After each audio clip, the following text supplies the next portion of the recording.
This devlog brought to you by NerdVPN. Welcome, subjects of the institution. I'm your host, Cortev Esrith, and tonight we've procured the self-proclaimed architect of our universe, King Devin. Okay. Let's save some of that energy for later, huh? King, thanks for showing up. Oh, well, I was given this mandate by the court system, but I don't know if this is within their jurisdiction. Well, clearly, you allegedly live in another universe. Let's get straight to the interview section. What's your official alibi for the past few months? Well, Kortev, I'm glad you asked. I've been doing art, designing some enemy AI, making a new prototype, some more menus, and most importantly, a complete redesign of the 2.5D depth sorting system to accommodate for the painter's dilemma. Seems a little bit short on content, given the length of your absence. Do you even have a roadmap to the supposed completion of our universe? So actually, I've not been on total media blackout. If you join my Discord server in the description... This is my holding cell / late night talk show, not your advertising platform. Now answer the questions. When's the release date? Right, so I did make a roadmap with monthly goals for myself, trying to be realistic based on progress I've been making previously. And my goal so far is to have an alpha release date by July of 2023 and a beta release date with 4 dungeons by January of 2024 and a full PC release of the first chapter by April. And then a console release in June of 2024. Alright, we're prepared. Thought I'd catch you off guard with that one. Which console? So rumor has it that Nintendo will actually be releasing their next generation console halfway through 2024, and ideally I'll be able to port to that while the marketplace is new and undersaturated. So depending on the time it takes me to port, I might also do Xbox or PlayStation, and heck, I might even look into publishing for Stadia. And then I might go back to the Switch if it can handle the massive hardware requirements. Alright, you've done your homework. We get it. You mentioned a new prototype? Just one? Yeah, only one more major one is planned for the first chapter. I've put a good amount of groundwork into that one already too. Back to what we have footage of. Describe this new product to me. So the Pocket Dimension Hedron is used to capture enemies and then store them so that you can release them later. And the longer that you have a captured enemy, the more loyal it will become. Okay, so hypothetically speaking, couldn't one also use captured creatures as meat shields and then just catch the next one once the real estate frees up? Well, I guess that's a viable way to play. The PDH will need some time to reformat though, and capture rates will vary. I see. So still hypothetically speaking, could one use this technology to make money orchestrating underground animal fight betting rings? I guess theoretically, but from a practical standpoint, I don't think I should implement such a system. What a controversial prototype design. I can already see the animal rights activists in our crowd sharpening their pitchforks. Oh.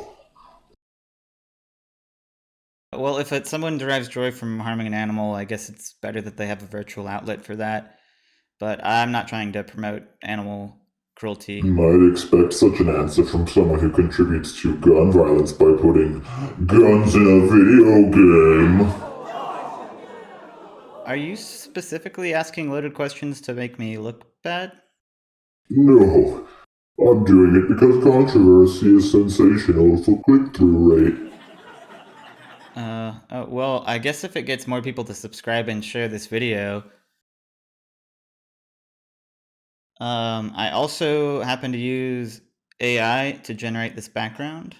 What the hell are you talking about? That's a green screen showing footage from the penthouse I bugged. In any case, though, you did mention developing some AI. Do you think more jobs need to be displaced? Also, defend your position on universal basic income. Why should my hard-earned investments be handed out to a bunch of lazy socialists? So that's the wrong type of AI. This has very little to do with neural networks. Dodging the question like a true grimy politician. I'll let that classic play slide this time. Anyway, using neural networks for every enemy would both be impractical and very frustrating to play against in a non-horror setting, because players are used to simple patterns that they can master. So there's a few different parameters I've set in different states for the enemy to be on. So like when they're threatened, they'll go and attack you at a random angle, and their attacks come out according to the beat of the song that's playing. Okay, comrade. Let's save some time for our advertisers, huh? While we're on break, I'll have a candid conversation with our hostage about viewer attention span. When we return, find out if these spinny floaty things contain the magic weight loss cure for every body type. Find out next on Cortev Cable News! Actually, that's just ink. Did you know that 50% of kids say they perform better in school after a nutritious breakfast that contained a serving of Dodeca Crunch? With Dodeca Crunch, each hedron is packed with essential fuel for your little one's body, infused with naturally occurring flavors, guaranteed for your child to love. And maybe even Daddy too. Welcome back. It seems our guest King has mysteriously vanished during a blackout with no witnesses. Do not fear though, the show must go on. And these two are far more entertaining anyway. Maybe they can piece together the rest of this story. Kelvin, you're live. Right, well, this bottle clearly contains ink, which is to say it's invaluable for a fountain pen that could very well research a miracle-like cure to weight loss, and also improving prototype designs. Yeah, and these round things must be that other ancient tech. I think it was called a vinyl. You could probably collect your favorite tracks to play on a grandpa phone or something like that. I bet they're from that Kira Rigel artist. Now, what do you think that this thing is?